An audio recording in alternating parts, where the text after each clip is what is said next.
Bonjour, bienvenue dans l'Instant Stress. Aujourd'hui, nous intéressons à un des cancers du cerveau. J'avais déjà parlé précédemment des cancers du cerveau. Il y en a différents types, les méningiomes, des lymphomes cérébraux, les gliomes. Les gliomes, c'est parmi les plus fréquents des cancers du cerveau.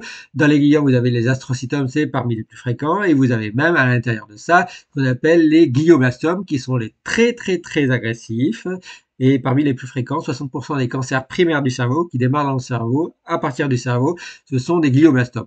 Très rares, 2-3 personnes tous pour 100 000 personnes, mais très mortels, très agressifs. Vous avez Yves Saint Laurent qui en est mort, David Servan-Schreiber qui en est mort aussi, beaucoup de personnes en meurent. Le taux de survie, il est extrêmement bas pour les glioblastomes à 5 ans. Eh bien, vous devez savoir que le glioblastome, c'est une tumeur maligne, cancer du système nerveux central, dans le cerveau. Ça représente 60 à 70% des gliomes, cancer primaire. C'est très rare, très agressif. Eh bien, vous avez dit précédemment que je travaillais moi-même dans mon laboratoire sur les cancers du cerveau et en particulier le glioblastome. Eh bien, nous venons de publier une nouvelle découverte sur les glioblastomes et pour ça, nous avons essayé à différents niveaux cellulaires de perturber des glioblastomes, voir comment on pouvait tuer des cellules de glioblastomes et tuer des glioblastomes, diminuer le volume tumoral, par exemple. Et pour ça, on savait déjà que les mitochondries, elles ont des problèmes dans les cancers, c'est connu. Le stress est très dérégulé dans les glioblastomes et dans les cancers. Mais souvent, on étudiait le stress oxydatif à travers une seule espèce, on appelle les ROS, les radicaux libres ou liés à l'oxygène. Nous avons étudié beaucoup plus d'espèces, les espèces de l'azote, les espèces du soufre. Nous avons étudié les mitochondries beaucoup plus en détail que ce qui était fait.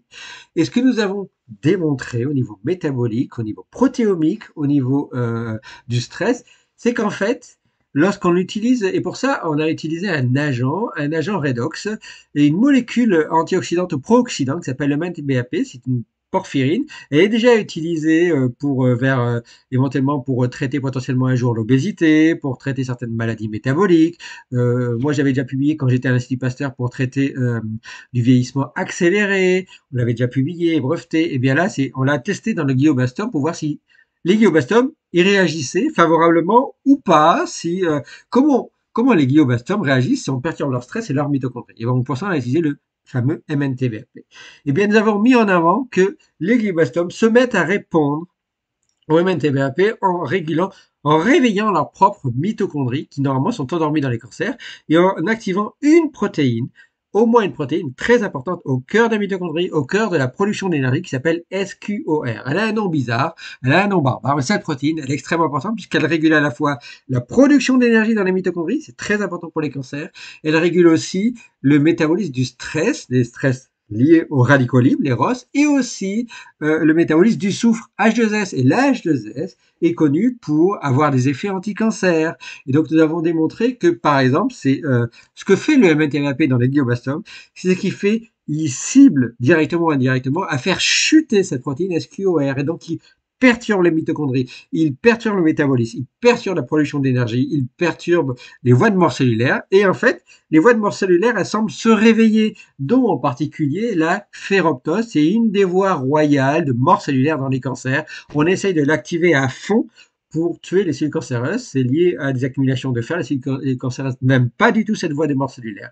Et quand on l'active, elle meurt. Et donc le MTBAP a tendance à pousser vers cette voie de phéroptose. C'est pas encore efficace aux doses où on a été utilisé, mais on voit qu'on réveille ces voies, on voit qu'on perturbe cette voie SQOR qui est liée à HGS, et HGS est aussi un régulateur de phéroptose.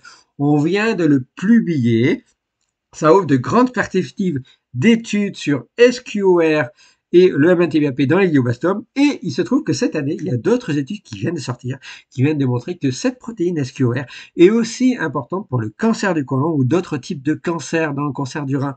Donc vous voyez, c'est très important. On est tombé sur une nouvelle piste qui ouvre de grandes voies sur le glioblastome. Et ça a été fait et publié dans mon laboratoire. Et maintenant, ça ouvre de nouvelles voies pour justement étudier plus en détail cette nouvelle voie de ciblage et de thérapie possiblement anti-cancer, anti-glioblastome et donc contre ce cancer très agressif du cerveau. Voilà, je vous en parlerai un peu plus dans les prochains Insta Stress. Merci à vous. Ciao, ciao, ciao.